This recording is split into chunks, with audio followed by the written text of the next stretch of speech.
बिस्मिल्लाहिर्रहमानिर्रहीम। अस्सलामु अलैकुम रहमतुल्लाहि व बरकातुहू। हज़रत आयशा रज़ी अल्लाह ताला अन्हा कहती हैं कि एक मरतबा हुज़ूर अक़दस सल्लल्लाहु अलैहि वसल्लम ने अपने घर वालों को एक किस्सा सुनाया। एक औरत ने कहा, यह किस्सा हैरत और ताज्जुब में बिल्कुल खराफा के किस्सों जैसा है। अरब में खराफा के किस्से ज़रबुल मिसल थे। हुज़ूर अकरम सल्लल्लाहु अलैहि वसल्लम ने दरियाफ्त फरमाया कि जानती भी हो खराफा का असल किस्सा क्या था। खराफा बनु अज़रा का एक शख्स था जिसको जिन्नात पकड़ कर ले गए थे। एक अरसा तक उन्होंने इसको अपने पास रखा, फिर लोगों में छोड़ गए। वहां के ज़माना क़याम के अजायबात वो लोगों से नकल करता था तो वो मुतहय्यर होते थे। इसके बाद से लोग हर हैरत अंगेज किस्से को हदीस खराफा कहने लगे। हज़रत आयशा रज़ी अल्लाह अन्हा कहती हैं कि एक मरतबा 11 औरतें ये मुआहदा करके बैठीं कि अपने अपने खामन का पूरा पूरा हाल सच्चा सच्चा बयान कर दें, कुछ छुपाएंगी नहीं। एक औरत उनमें से बोली कि मेरा खामंद नकारा दुबले ऊंट के गोश्त की तरह है, गोया बिल्कुल गोश्त का एक टुकड़ा है जिसमें जिंदगी बाकी ही नहीं रही, और गोश्त भी ऊंट का जो ज्यादा मरगूब भी नहीं होता, और गोश्त भी सख्त दुश्वार गुजार पहाड़ की चोटी पर रखा हो कि न पहाड़ का रास्ता सहल है जिसकी वजह से वहां चढ़ना मुमकिन हो, और न वो गोश्त ऐसा है कि उसकी वजह से 100 दिक्कत उठाकर उसके उतारने की कोशिश ही की जाए और उसको इख्तियार किया जाए। दूसरी बोली कि मैं अपने खावन की बात कहूँ तो क्या कहूँ, उसके मुताल्लिक कुछ कह नहीं सकती। मुझे ये डर है कि अगर उसके अयूब शुरू करूँ तो फिर खात्मा का जिक्र नहीं, अगर कहूँ तो ज़ाहिरी और बातनी अयूब सब ही कहूँ। तीसरी बोली कि मेरा खामद लम ढींग है, यानी बहुत ज्यादा लंबे कद का आदमी है। अगर मैं कभी किसी बात पर बोल पड़ूं तो फौरन तलाक, और चुप रहूं तो अधर लटकी रहूं। चौथी ने कहा कि मेरा खामन तिहामा की रात की तरह मोतदिल मिजाज है, न गर्म है न ठंडा, न उससे किसी का खौफ है न मलाल। पांचवी ने कहा कि मेरा खामन जब घर में आता है तो चीता बन जाता है, और जब बाहर जाता है तो शेर बन जाता है, और जो कुछ घर में होता है उसकी तहकीकात नहीं करता। छठी बोली कि मेरा खामद अगर खाता है तो सब निपटा देता है, और जब पीता है तो सब चढ़ा जाता है, जब लेटता है तो अकेला ही कपड़े में लिपट जाता है, मेरी तरफ हाथ भी नहीं बढ़ाता जिससे मेरी परागंदगी मालूम हो सके। सातवीं कहने लगी कि मेरा खामद सोहबत से आजिज ना मर्द, और इतना बेवकूफ कि बात भी नहीं कर सकता। दुनिया में कोई बीमारी किसी में होगी वो उसमें मौजूद है। अखलाक ऐसे कि मेरा सर फोड़ दे या बदन जख्मी कर दे, या दोनों ही कर गुजरे। आठवीं ने कहा कि मेरा खामन छोने में खरगोश की तरह नरम है और खुशबू में ज़ाफ़रान की तरह महकता हुआ है। नवी ने कहा कि मेरा खामद रफ़ीउ शान, बड़ा मेहमान नवाज, ऊंचे मकान वाला, बड़ी राख वाला है, दराज कद वाला है, उसका मकान मजलिस और दारुल मशवरा के करीब है। 10वीं ने कहा कि मेरा खामद मालिक है, मालिक का क्या हाल बयान करूं, वो उन सब से जो अब तक किसी ने तारीफ की है, या उन सब तारीफों से जो मैं बयान करूंगी बहुत ही ज्यादा काबिल तारीफ है।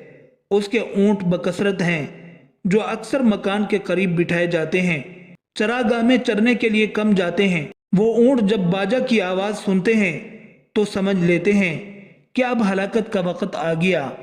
11वीं औरत उम्मे ज़रा ने कहा, मेरा खामंद अबू ज़रा था, अबू ज़रा की क्या तारीफ करूं, जेवरों से मेरे कान झुका दिए और खिला खिला कर चर्बी से मेरे बाजू पुर कर दिए। मुझे ऐसा खुश और खुरम रखता था कि मैं खुद पसंदी और उजुब में अपने आप को भली लगने लगी।